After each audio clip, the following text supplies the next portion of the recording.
उत्तराखंड राज्य में वर्तमान समय में आईएएस अधिकारी और सचिव मुख्यमंत्री दीपक रावत द्वारा महिलाओं की इज्जत के साथ खिलवाड़ करने के चर्चे दिन प्रतिदिन आम जनता में चर्चा का विषय बने हुए हैं।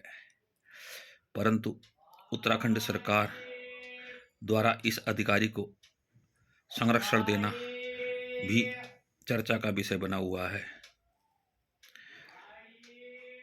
कुमाऊं कमिश्नरी कार्यालय के कर्मचारियों ने कहा कि दीपक रावत द्वारा की जा रही मनमानी और अराजकता से वह लोग भी परेशान हैं, परंतु सरकारी कर्मचारी होने के कारण वह कुछ नहीं कर सकते हैं। उत्तराखंड राज्य की एक महिला द्वारा सचिव मुख्यमंत्री उत्तराखंड दीपक रावत के मनमाने और भ्रष्टाचार तथा यौन उत्पीड़न के विरुद्ध आम जनता में अपनी आवाज को उठाना शुरू कर दिया है। हम आपको उत्तराखंड सीएम हेल्पलाइन पोर्टल की एक शिकायत को दिखाना चाहेंगे। कार्मिक एवं लोक शिकायत विभाग में 21 सितंबर 2025 को दर्ज हुई यह शिकायत में एक महिला ने दीपक रावत सचिव मुख्यमंत्री उत्तराखंड पर इज्जत के साथ खिलवाड़ करने का आरोप लगाया है। सीएम हेल्पलाइन पोर्टल ने यह शिकायत ब्रजेश कुमार टमटा जी L1 अधिकारी को प्रेषित कर दी है। हम देखते हैं इस शिकायत में क्या लिखा हुआ है। सचिव मुख्यमंत्री उत्तराखंड कुमाऊं कमिश्नर दीपक रावत आईएएस द्वारा अपने हल्द्वानी स्थित सरकारी कार्यालय और सरकारी आवास में रेंट एग्रीमेंट के बहाने बुलाकर महिला का उत्पीड़न किया गया और प्रार्थनी की इज्जत के साथ खिलवाड़ किया गया। मेरे द्वारा अपर पुलिस अधीक्षक हल्द्वानी कार्यालय में बयान भी दर्ज कर दिए हैं। मेरा अनुरोध है कि सचिव मुख्यमंत्री उत्तराखंड दीपक रावत नामक अपराधी जो हल्द्वानी में जन सुनवाई के नाम पर महिलाओं की इज्जत के साथ खिलवाड़ कर रहा है और यौन शोषण जैसा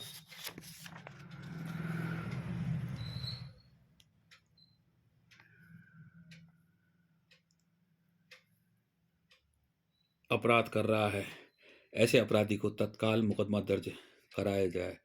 दीपक रावत नामक अपराधी को जेल भेजा जाए और शिकायत पर तत्काल मुकदमा दर्ज हो, मुझे न्याय दिलाया जाए। उत्तराखंड राज्य की एक महिला द्वारा कार्मिक और लोक सत्कर्ता विभाग में शिकायत दर्ज कराने के बाद सामान्य प्रशासन विभाग में भी अपनी शिकायत दर्ज कराई है। हम आपको सीएम हेल्पलाइन पोर्टल की दूसरी शिकायत को भी दिखाना चाहेंगे। यह शिकायत 21 सितंबर 2025 को दर्ज हुई और यह शिकायत कार्रवाई के लिए सामान्य प्रशासन विभाग के अधिकारी मनीष अवस्थी के पास गई है।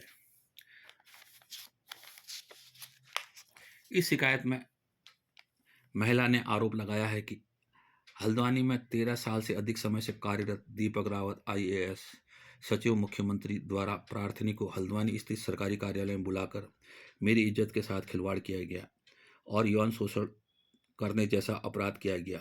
मेरा अनुरोध है कि दीपक रावत जैसे दरिंदे पर मुकदमा दर्ज किया जाए। ऐसा अपराधी उत्तराखंड राज्य में रहने लायक नहीं है। इसे निलंबित करके जेल की सलाखों के पीछे भेजा जाए। शिकायत पर तत्काल मुकदमा दर्ज किया जाए।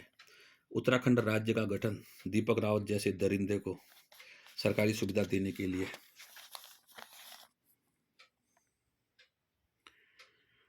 नहीं बनाया गया है।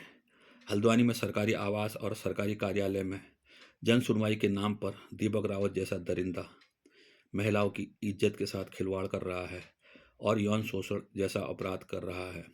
मेरा अनुरोध है कि मुकदमा दर्ज करके तत्काल सीबीआई जांच कराए और दीपक रावत जैसे दरिंदे को जेल भेजा जाए। यह दूसरी शिकायत के बाद एक तीसरी शिकायत गृह मंत्रालय उत्तराखंड सरकार में भी दर्ज हुई है। यह शिकायत हल्द्वानी कोतवाली के थानाध्यक्ष को गई है। 21 सितंबर 2025 को दर्ज यह तीसरी शिकायत में कहा गया है कि सचिव मुख्यमंत्री उत्तराखंड, कुमाऊं कमिश्नर नैनीताल दीपक रावत आईएएस द्वारा हल्द्वानी स्थित सरकारी कार्यालय और आवास में बुलाकर दीपक रावत आईएएस ने रात 8 बजे अपने हल्द्वानी स्थित कार्यालय और हल्द्वानी स्थित आवास में बुलाया और मेरी इज्जत के साथ खिलवाड़ किया गया। मेरा अनुरोध है कि सचिव मुख्यमंत्री उत्तराखंड, कुमाऊं कमिश्नर नैनीताल दीपक रावत द्वारा महिला की इज्जत के साथ खिलवाड़ करने मुख्यमंत्री सचिव हल्द्वानी के कार्यालय में महिला को एग्रीमेंट के बहाने बुलाकर यौन शोषण करने के मामले में तत्काल मुकदमा दर्ज किया जाए। ऐसा व्यक्ति जेल के भीतर रहने लायक है, इसको तत्काल उत्तराखंड से बाहर की तिहाड़ जेल में भेजा जाए और इस पर शीघ्र कार्रवाई हो। मेरे द्वारा पुलिस महानिदेशक उत्तराखंड, पुलिस महानिदेशक कुमाऊं परिक्षेत्र नैनीताल, अपर पुलिस अधीक्षक हल्द्वानी, मुख्यमंत्री कार्यालय, जिलाधिकारी नैनीताल कार्यालय में आवेदन दे दिया है, लेकिन सचिव मुख्यमंत्री उत्तराखंड दीपक रावत पर अभी तक मुकदमा दर्ज नहीं हुआ है। इसे तत्काल मुकदमा दर्ज करके नौकरी से बर्खास्त किया जाए और जेल भेजा जाए। उत्तराखंड पुलिस महानिदेशक कुमाऊं परिक्षेत्र, अपर पुलिस अधीक्षक नैनीताल में आवेदन दिया है, लेकिन सचिव मुख्यमंत्री उत्तराखंड पर अभी तक मुकदमा दर्ज नहीं हुआ रहा है। इसे नौकरी से बर्खास्त किया जाए और जेल भेजाए। मेरी प्रथम सूचना रिपोर्ट दर्ज हो। कानून विशेषज्ञों का कहना है कि अगर कोई महिला किसी के ऊपर यौन शोषण का आरोप लगाती है तो उस महिला के तत्काल मजिस्ट्रेट के समक्ष बयान दर्ज होने आवश्यक होते हैं, लेकिन अभी तक उत्तराखंड पुलिस जो बड़े बड़े अपराधियों को जेल के भीतर डालने में अपनी महारत हासिल कर चुकी है, परंतु एक यौन उत्पीड़ित महिला का मजिस्ट्रेट के समक्ष बयान दर्ज नहीं करा रही है। इधर इस घटना का मोड़ तब आया जब भीमताल निवासी सामाजिक कार्यकर्ता विकास भारती ने दीपक रावत, कुमाऊं कमिश्नर के विरुद्ध मुकदमा दर्ज करके जेल भेजने की शिकायत जिलाधिकारी नैनीताल के माध्यम से प्रधानमंत्री को 19 सितंबर 2025 को की, परंतु देर रात्रि विकास भारती को कुछ गुंडों द्वारा घर में आकर जिंदा मारने की कोशिश की। सामाजिक कार्यकर्ता विकास भारती का कहना है कि दीपक रावत, कुमाऊं कमिश्नर नैनीताल द्वारा अपने पाले हुए गुंडे और भीमताल के प्रॉपर्टी डीलरों और बिल्डरों के साथ उसे जान से मारने की कार्रवाई करी, परंतु भगवान की वजह से वह बाल बाल बच गया। इधर विकास भारती और यह महिला खुलकर सचिव मुख्यमंत्री उत्तराखंड को जेल भेजने की मांग कर रही है, परंतु उत्तराखंड में भारतीय जनता पार्टी और कांग्रेस से जुड़े नेता मौन साधे बैठे हैं। कुछ लोगों का कहना है कि सारे नेताओं की असलियत दीपक रावत के पास है, इसलिए कोई भी नेता और किसी भी पार्टी का सामाजिक कार्यकर्ता दीपक रावत के खिलाफ आवाज नहीं उठा सकता है। इधर कुमाऊं कमिश्नर दीपक रावत ने अपने पद और प्रभाव का दुरुपयोग करते हुए विकास भारती के विरुद्ध उत्पीड़नात्मक कार्रवाई करते हुए 14 मई 2025 को मकान तोड़ने का नोटिस जारी किया और 4 महीने के भीतर ही विजयनाथ शुक्ल जिला स्तरीय विकास प्राधिकरण के माध्यम से विकास भारती के मकान को ध्वस्त करने के आदेश पारित कर दिए गए। आश्चर्यजनक प्रश्न यह उठता है कि भीमताल में बड़े बड़े बिल्डरों द्वारा सरकारी जमीनों में कब्जा की है, जहां आज तक कोई कार्रवाई नहीं हो रही है, वहीं 4 महीने में दलित युवक और उसके परिवार को दीपक रावत ने उत्पीड़ित करने की कार्रवाई की है। इधर यौन उत्पीड़ित महिला ने अपर पुलिस अधीक्षक हल्द्वानी के समक्ष कलमबंद बयान भी दर्ज किए हैं, जो हमें प्राप्त हो गए हैं। देखते हैं इस बयानों में क्या लिखा हुआ है। इस बयान में कहा गया है कि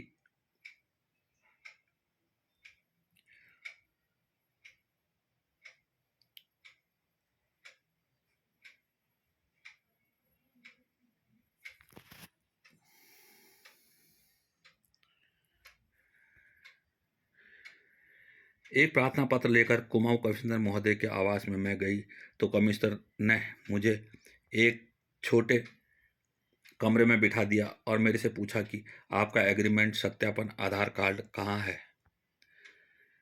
मैंने सत्यापन आधार कार्ड कमिश्नर को दिया तो यह मेरे से कहने लगे कि मैं कमरा खाली नहीं करा सकता हूँ, पैसे दिला सकता हूँ।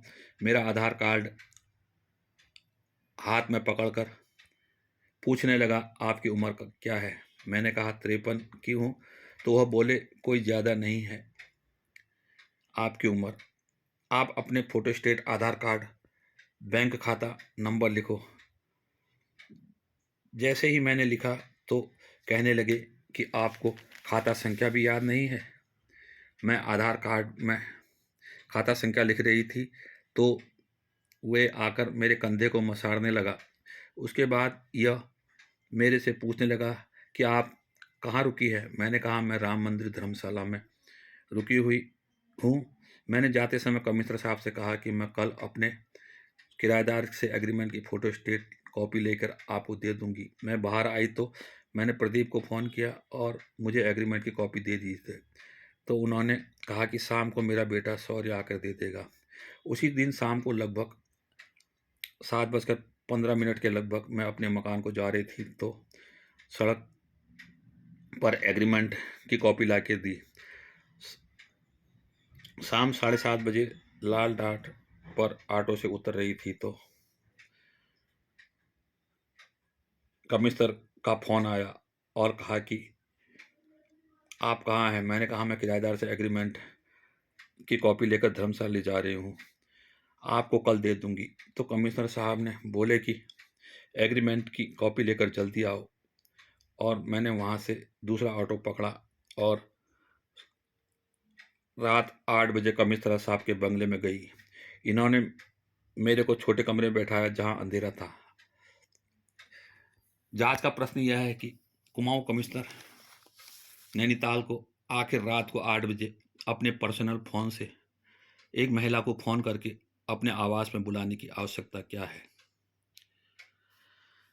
इधर कुमाऊं कमिश्नर दीपक रावत की शिकायत यौन पीड़ित महिला ने नैनीताल की जिलाधिकारी वंदना सिंह को दी तो वंदना सिंह, जो एक तेज तर्रार महिला मानी जाती है, इस जिलाधिकारी ने यौन पीड़ित महिला की बात को सुना तक नहीं और शिकायत को मजबूर होकर यौन पीड़ित महिला ने जिलाधिकारी कार्यालय में रिसीव कराई। इधर राष्ट्रीय विधिक सेवा प्राधिकरण ने दलित उत्पीड़न के मामले में उत्तराखंड राज्य विधिक सेवा प्राधिकरण को कार्रवाई के आदेश दिए हैं। कुल मिलाकर हमारा कहना यह है कि अगर दीपक रावत द्वारा महिला की इज्जत के साथ खिलवाड़ नहीं किया है और यौन शोषण जैसा अपराध नहीं किया है तो वह तत्काल इस महिला के विरुद्ध मुकदमा दर्ज कराने की कार्रवाई क्यों नहीं करते हैं। उनके द्वारा इस मामले में मौन रहना तथा सामाजिक कार्यकर्ताओं को उत्पीड़ित करना और महिला की वीडियो जो लगभग 65,000 से अधिक लोग अभी तक देख चुके हैं उसको डिलीट कराने के लिए साम दाम दंड भेद का इस्तेमाल करके गुंडागर्दी करना और सामाजिक कार्यकर्ताओं को जेल भिजवाने की कार्रवाई करके पद का दुरुपयोग करना कहाँ का न्याय है।